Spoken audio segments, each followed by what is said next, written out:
sagesse.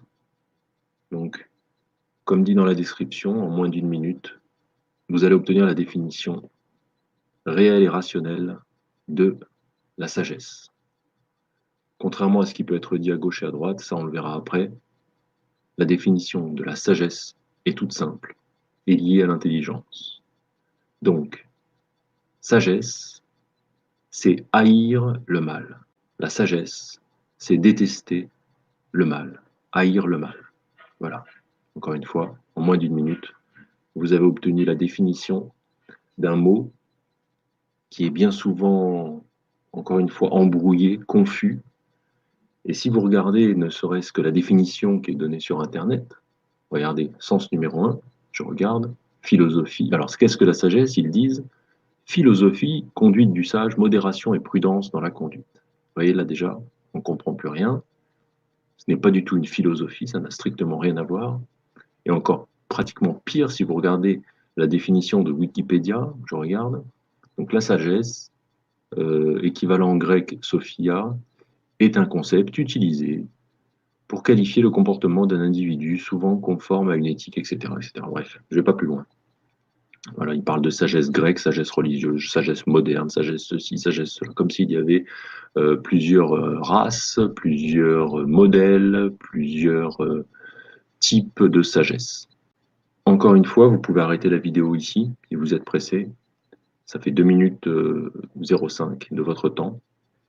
Et vous savez à présent ce qu'est la sagesse et ce qu'est l'intelligence. Moi, je ne suis pas là ni pour donner un avis, ni une opinion. Encore moins pour critiquer l'avis de quelqu'un ou l'opinion de quelqu'un. Ce que j'essaye de dire, c'est que sur le plan rationnel et logique, on ne peut pas être sage, on ne peut pas dire avoir acquis la sagesse si l'on ne fuit pas le mal. Enfin, plutôt, si on ne le haït pas, car fuir le mal, rappelez-vous, c'est la définition de l'intelligence. Alors, comment vous prouver maintenant ce que je viens de vous dire? C'est relativement simple, mais il faut rester bien concentré jusqu'au bout de l'explication. Alors, hier, je suis obligé de vous parler d'hier ou avant-hier. Lors de la vidéo sur l'intelligence, on a dit l'intelligence, bien évidemment, le quotient intellectuel, toutes ces choses-là, mais ça c'est quelque part ridicule parce que donner une définition sur un mot aussi vivant que l'intelligence, dont on a besoin chaque jour pour vivre et pour se débrouiller dans l'existence et dans la vie, c'est caduque. L'intelligence, elle a été définie par le fait de fuir le mal. C'est-à-dire que lorsque vous fuyez le mal, vous êtes, par définition, c'est ça le but, un jour, une définition, intelligent. Pourquoi? Car vous pouvez très bien, encore une fois, je l'avais résumé, enfin je vais vous le résumer là en 2 secondes, vous pouvez très bien avoir, encore une fois, des milliers de diplômes, des milliards sur votre compte en banque, tout ce que vous voulez, et vous vous proclamez intelligent. Si vous êtes, je ne sais pas moi, un trafiquant de drogue ou un assassin, eh ben, vous êtes un triple idiot et vous ne pouvez pas vous targuer de votre intelligence. Car vous nagez dans le mal, on va dire, vous courez après le mal, donc vous êtes stupide, vous n'êtes pas intelligent. Voilà. La sagesse, c'est haïr le mal. Alors vous voyez, c'est là où on voit le lien avec l'intelligence. C'est que lorsque vous haïssez le mal, vous détestez le mal, eh bien, vous allez généralement, je dis bien, le fuir également. C'est quand vous êtes quelqu'un qui n'est pas tordu, qui n'est pas, on va dire, déséquilibré ou torturé de l'esprit, lorsque vous détestez quelque chose, vous allez le fuir. Exemple, je vous donne des exemples pour argumenter le raisonnement. Si vous n'aimez pas les choux de Bruxelles, vous n'allez pas manger des choux de Bruxelles, à moins encore une fois, d'être un petit peu déséquilibré.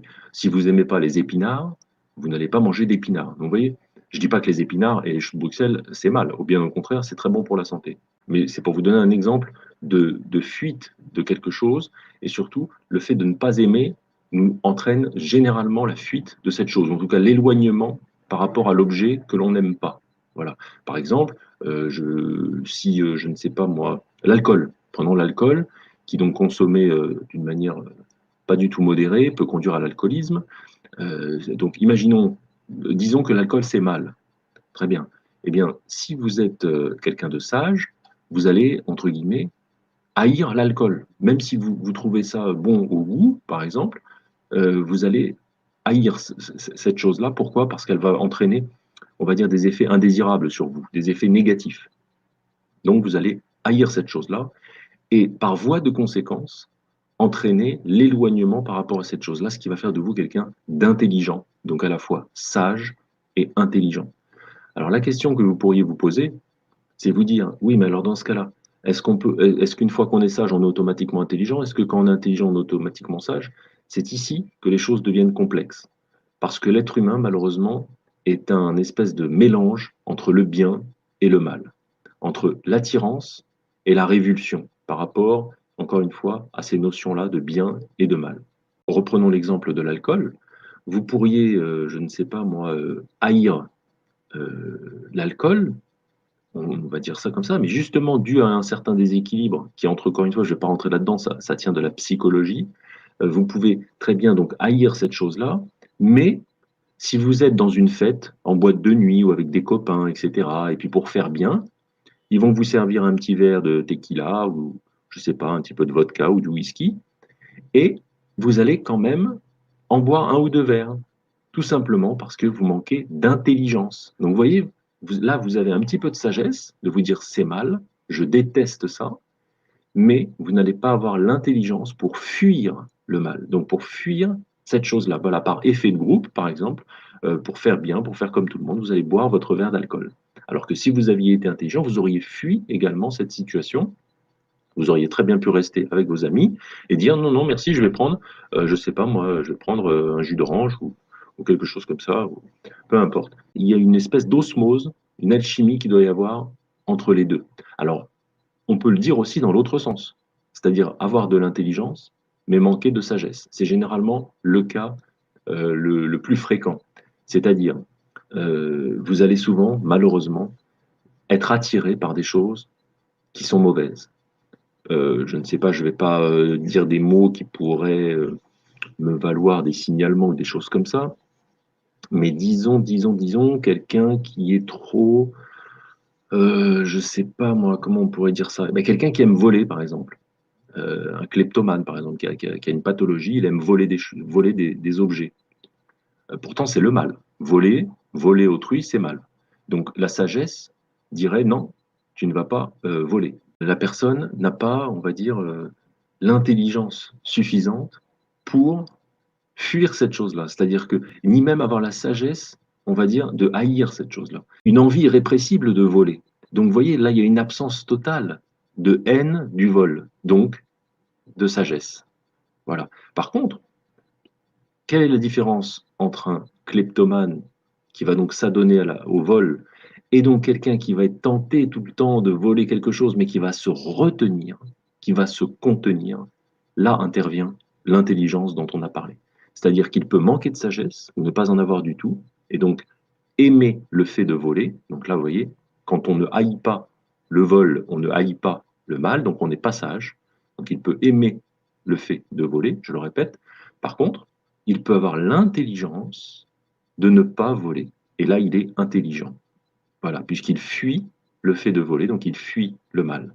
Et ça peut être pareil pour tout. Ça, vous pouvez avoir des envies, par exemple, de tuer quelqu'un, mais vous avez l'intelligence de vous contenir. C'est ça la différence entre un être humain intelligent et un assassin. Un assassin est avant tout quelqu'un de stupide, parce qu'il va se laisser aller à ses pulsions mauvaises de meurtre, d'assassinat, et on peut décliner ça sur tous les vices et toutes les horreurs qui malheureusement sont, on va dire, factuelles et vous pouvez les constater tous les jours, on va dire, que ce soit dans les informations, l'actualité ou même autour de vous, espérons le plus loin possible de vous. Donc vous voyez, rien que là, vous pouvez faire un constat très simple que les personnes qui habitent la planète Terre, donc les êtres humains, ne sont pas, on va dire, dans leur majorité, des gens, on va dire, intelligents. Enfin, vous allez me dire, oui, mais c'est une minorité qui fait ces choses-là et ça embête tout le monde. Ok, bon, je ne veux pas rentrer encore une fois dans des débats et dans des trucs philosophiques